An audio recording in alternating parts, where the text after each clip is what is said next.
আমরা কিন্তু কোরআনকে আমাদের বাংলাদেশে কোরআন শরীফ বলি, তো আল্লাহ তাআলা কোরআনকে কোরআন শরীফ কোথাও বলেন। আল্লাহ তাআলা কোরআনকে কোথাও বলেছেন কোরআনে মাজিদ, বাল হুয়া কুরআনুন মাজিদুন ফি লাওহিম মাহফুজ। আমি লাওহে মাহফুজে এই কোরআনে মাজিদকে রেখেছি। এটা হচ্ছে কোরআনের বাড়ি, সাত আকাশের উপরে। আরেক আয়াতে আল্লাহ তাআলা বলেছেন ইয়াসিন ওয়াল কুরআনিল হাকিম।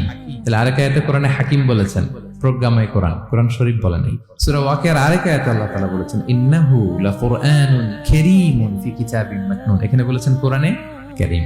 সূরা হিজরের এক আয়াতে আল্লাহ বলেছেন কোরআনে আযীম। এছাড়াও কোরআনের আরো অনেক নাম কোরআনে খুঁজে পাওয়া যায়। যেমন কোরআনের একটা নাম হচ্ছে আল কিতাব। আল্লাহ তাআলা বলছেন এই কিতাব, এই কোরআনে আমি কোনো কিছু বাকি রাখি নাই, সব বলে দিয়েছি। কোরআনের আরেকটা নাম আল ফুরকান, সত্য মিথ্যার পার্থক্যকারী, the criterion between right and wrong. কোরআন পড়লে বোঝা যায় কোনটা সত্য কোনটা মিথ্যা। কোরআনের একটা নাম হচ্ছে আয-যিকির।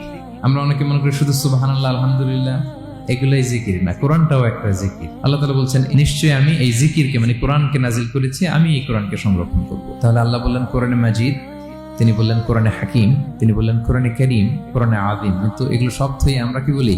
কোরআন শরীফ বলতে পারেন, অর্থ ভালোই, কিন্তু কোরআনে নাই, আল্লাহ তাআলা বলে নাই। আসুন কোরআন শরীফ বলার পাশাপাশি আমরা কোরআনে কারীম, কোরআনে মাজিদ এগুলো বলতে অভ্যস্ত হই, কারণ এভাবেই কোরআনকে পরিচয় দিয়েছেন আল্লাহ তাআলা। পড়া যাবে তো ইনশাআল্লাহ?